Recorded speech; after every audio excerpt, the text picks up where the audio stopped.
بریم سراغ موزیک دورچی به نام سوت. اولین موزیکیه که از دورچی میخوایم بررسی بکنیم. البته چون اوایل بررسیمون هست، ما هر موزیکی که بررسی میکنیم اولینه دیگه، هنوز نشده از یک خواننده 2 تا موزیک بررسی بکنیم، ولی سبکش متفاوته نسبت به موزیکایی که تا الان بررسی کردیم. تنظیمش خلوت‌تره، تعداد ترک‌هاش کمتره، همین انتظار ما رو بیشتر میکنه، چون توی میکس و مستر هر چقدر تعداد ترک‌ها کمتر باشه، میکس ترک‌ها راحت‌تره، چون باید اجزای کمتری رو با هم میکس بکنیم. این البته تنها ملاک نیست، یعنی خیلی ملاک‌های دیگه هم دخیل هست رو اینکه یه میکس چقدر زمان بره یا چقدر سخته. صداهایی که استفاده شده، سازهایی که استفاده شده، اینا همه تاثیرگذاره، ولی تعداد ترک ها هم تاثیرگذاره. خب از همین ویو فرمی که من دارم میبینم اینه که خب لودنس قرار نیست خیلی زیاد باشه، اصلا تمرکزی روی اینکه لودنس زیادی باشه نبوده و البته من حس میکنم که این سبک موزیک میطلبیده که اینطوری باشه، خودشون خواستن که لودنس خیلی زیاد نباشه. حالا نمیدونم، شاید مثلا یه میکسمن دیگه اینو میکس میکرد لودنس بیشتری میگرفت از موزیک. خیلی همه چی مینیمال میزنه. ببین حتی این آخرش که فیت شده معلومه که از مستر یه اتوماسیون گرفته شده، خیلی ایزی اون اتوماسیون رفته پایین. بریم ببینیم که موزیک چطوریه. موزیک سوت از دورچی. این که کی میکس و مستر انجام میده، کی تنظیم، اینها رو من تو توضیحات از این به بعد مینویسم دیگه، تو ویدیو نمیگم. برو بریم.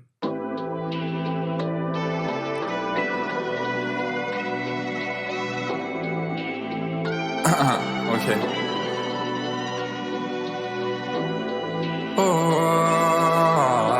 از همین اول موزیک معلومه که فضاسازی موزیک خیلی وهمی طور و فضای بزرگیه و قرار همون حالتی که حالا موزیکای دورچی داره سبک خودش باشه. پس ما قرار صداهایی بشنویم که ریورب های خیلی زیادی دارن، قرار ریورب وکال هم احساس میکنم خیلی زیاد باشه و حالا ایناها جلوتر ببینیم که چه کار میکنن دیگه.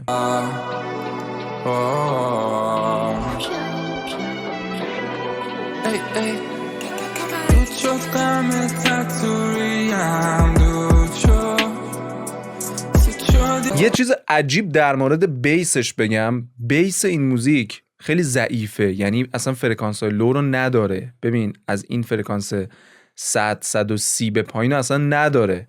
درسته ما مثلا میایم توی میکس و مستر میگیم خب بیسمون این بازه رو بیشتر داشته باشه، کیکمون برعکس مثلا این بازه رو بیشتر داشته باشه، خب ولی مثلا بیشتر داره. اینطوری نیستش که این دیگه کات باشه هیچی نباشه، این هیچی نداره و این باعث شده که بیسش خیلی کم حجم و بیجون باشه. ببین بیسش خیلی ضعیف، فقط این بازار رو یکم داره، فرکانس های لو مید شاید بگیم، حالا یه ذره از فرکانس بیس تا لو مید رو داره بیشتر، فرکانس لو رو کلا نداره، یعنی فرکانس ساب و فقط کیکش داره.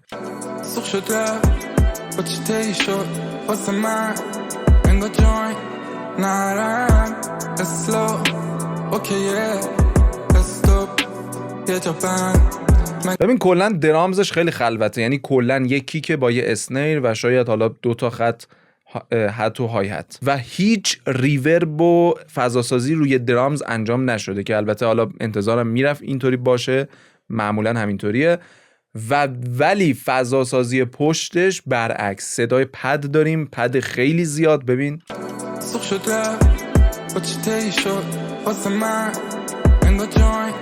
اصلا میشه بگیم موزیکش پد محوره، یعنی کل فضا رو پده داره پر میکنه و لولش هم بالایه. کلا فضا سازی و ایناش خیلی رو پد سواره، همه چی. بیسش خیلی پایینه، هم از لحاظ فرکانسی فرکانس سابو نداره، ضعف داره و همین که لولش خیلی پایینه، ولی کیکش حالا خوبه، کیکش خوب داره میکوبه.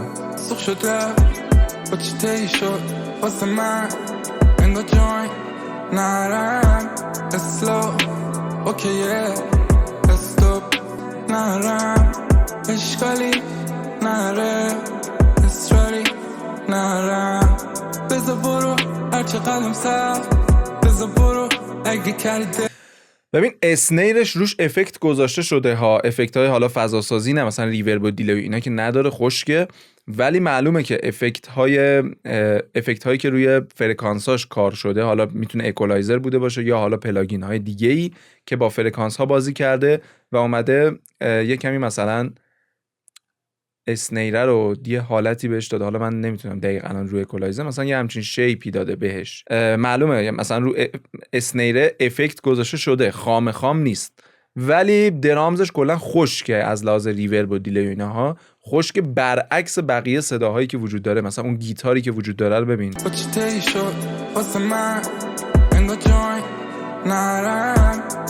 چیزی که من میشنوم به تمام صداها به جز درامز ریورب داده شده، ریوربای طولانی با دیکی بلند. ببین دیکی منظورم این الان رو 4 ثانیه، مثلا اینجا میبینی رو 8 یا بیشتر حتی، حالا نمیدونم الان انقدر تو هم دیگه فیدن که نمیشه تشخیص داد دیکیش دقیقاً چقدره، ولی دیکی‌های طولانی، فضاسازی سایز معلومه بزرگه، میکسش زیاده.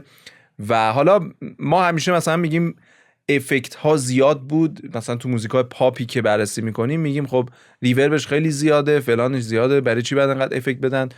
ولی اینجا ایراد نیست چون فضاسازیش اینطوریه، یعنی سبکش اینه. چون سبکش اینه نمیتونیم بگیم ریورب وکال زیاده، ریورب صداها زیاده، نه، چون در راستای فضاسازی این اتفاق افتاده، هیچ ایرادی نداره. ولی از لحاظ اکولایز به نظرم ضعیفه یکم. ببین اوه این ریورب من نبست، برو بریم.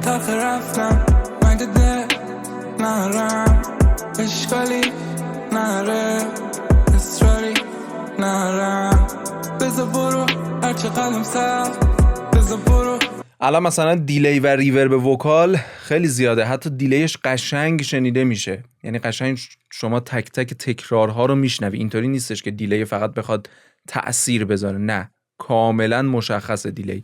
ریورب هم که اصلا شیر ریورب بازه کلا تو این موزیک. ولی همونطور که گفتم چیزی که الان خیلی فضای پشت رو پر کرده پده، هم لولش بالا، یعنی از لحاظ لول بندی لول بالایی داره، و هم از لحاظ ایمیجینگ، هم از لحاظ فرکانسی، کلا پدش خیلی تو چشه، خیلی قلوف شده است. بریم اینجا ببینیم اینجا چه خبر انقدر پایینه. ببین الان بیسه یکم اومده، یه بیس اینجا اومده ساب داره، میبینی؟ این بیسش فرق میکنه، این بیسی که اینجا میاد نیست. این بیس اینجا فرکانسای لو رو اصلا نداره. شاید مثلا بگیم سبکشه، ولی نه، من به نظرم اگه این بازه رو میداشت خیلی موزیک تو پرتر و باحال‌تر صدا میداد. وکال اینجا خیلی دیستورت شده، یعنی افکت دیستورت رو بهش دادن که باحاله، قشنگ شده.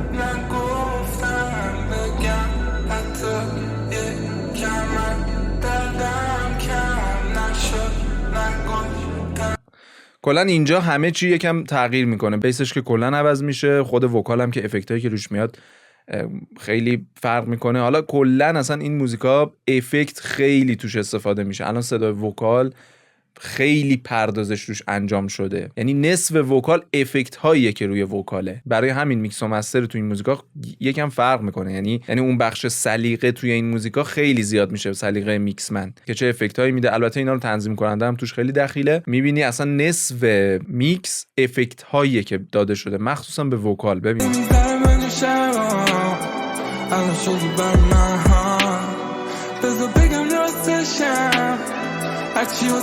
حالا جدا از ریورب و دیلی که به وکال داده شده، افکتایی که برای فضا سازی داده شده رو خود وکال، حالا باز جدا از کمپرس و اکولایز و ایناش بد نیست، خوبه. افکتای سچوریشن تور خیلی زیاد داده شده، مثلا یک همین دیستورتی داره، یک جنس خشنتری بهش داده، باحاله، مثلا اینهاش خوبه. بریم آخرش ببینیم چی میشه.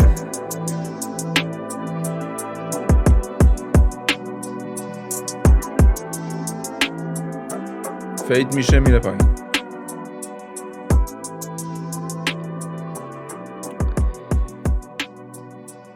ببین وقتی تعداد ترک ها اینقدر کمه، انتظار میره بالا که خب هر کدوم از ترک ها خیلی شفاف باشن، خیلی خوب صدا بدن. من به نظرم از لحاظ فرکانسی میشد صداها تمیزتر باشن.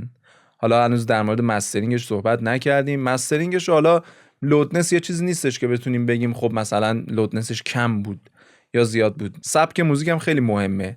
الان با این که مثلا لودنس اینجا میبینی رو 11، حالا اون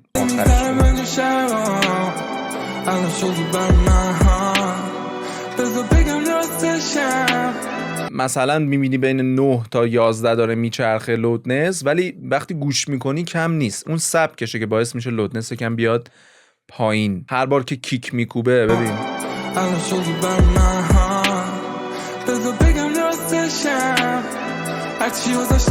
میبینی کیک که میکوبه میاد روی 6 و 7 و چون کیک یک سره نمیکوبه لودنس کم نشون میده آنالایزر. پس خیلی نمیشه به این آنالایزر و اینا اکتفا کرد. یعنی درسته الان لودنسی که داره به ما نشون میده درسته، لودنسش بین همون 9 تا 11، ولی مثلا لودنسش به نظر من مشکل نداره، اوکیه. ولی صداها میشد تمیزتر باشه، صداها خیلی از لحاظ اکولایز، از لحاظ فرکانسی شفافتر باشن، فرکانس‌های کثیفشون کمتر باشه و موزیک تر و تمیزتری باشه.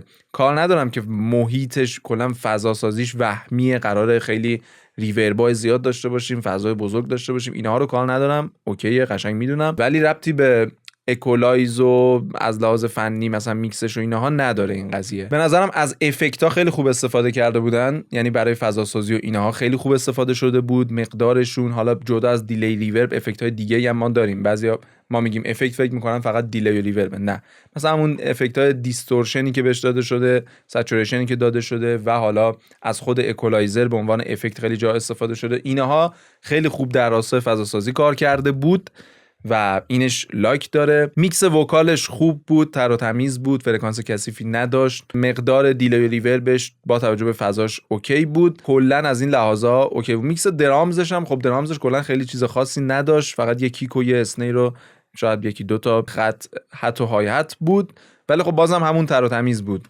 خیلی مشکلی از اون لحاظا نداشت. نمره من به میکس و مستر موزیک سوت دورچی 6 از 10. شما هم نمرتون رو توی کامنت ها بنویسید. اگه نظر دیگه ای دارید در مورد تنظیمش یا بقیه بخش‌هاش هم بنویسید. لازم نیست فقط در مورد میکس و مستر باشه. من میدونم میکس و مستر چیز تخصصیه، ممکنه خیلی‌ها حالا تو این زمینه خیلی اطلاعاتی نداشته باشید. در مورد بقیه بخشاش نظرتون رو بنویسید، من میخونم، بقیه بچه‌ها هم میخونن و استفاده میکنیم.